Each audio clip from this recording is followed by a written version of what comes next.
والجار الجنب. اوس ګوره د همسایتوب پر څو قسم دي، د دې خپل حقوق دي.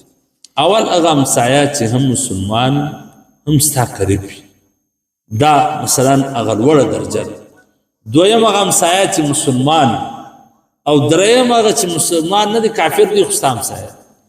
یعنی زموږ کتاب کې راځي چې دغه کافر بالاخره خبر اخلي، ستا همسایه دی کافر دی، دله به وړه ورسې، دله به بره ورسې، دله به غوړي ورسې، د ده خیر خبر به اخلي، د ده د کوچنیانو فکر به در سره وي. ګوره زکات خو ورکول جایز نه دی کافر ته، لیکن نفلي صدقات خو کافر ته مو ورکولی شي.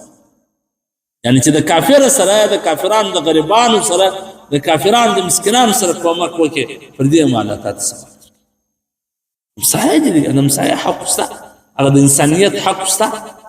مظلوم که کافر هم د الله خوا به بدېږي، د الله عیال خو دی، د الله مخلوق خو دی. خبره مې سر خلاص وکړه نسخه. والجار الجنب والصاحب بالجنب. والجار الجنب چې هغه که مثلا نږدې همسایه دی، مثلا ستا سره ټچ دی، ستا د دیواله سره دی، مثلا دیوال په دیوال دی. والصاحب بالجنب. والصاحب بالجنب هغه همسایه چې ستا سره پر څنګ ناست دی، یا دکان ستا ورڅنګ ته دی، یا په موټر کې ته ورسره روان یې، یا داسې نور مثلا ستا همسایه دی، د دې به هم ته خیال ساتې. کله کله ورور دونې ځای دی دغې پراخ ځله ناست هغه خوراک یې دا یې سره راټول شوی، لکه خو نو ته مې څه سره راټول شه؟ همسایه پر تا هم حق لري چې ته د ته مې څه ځای ورکړه.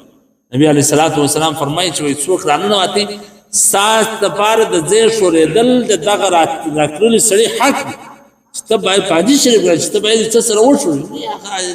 حاجي صاحب بس دلته راسئ، حاجي صاحب دلته راسئ، څه سره وښورو.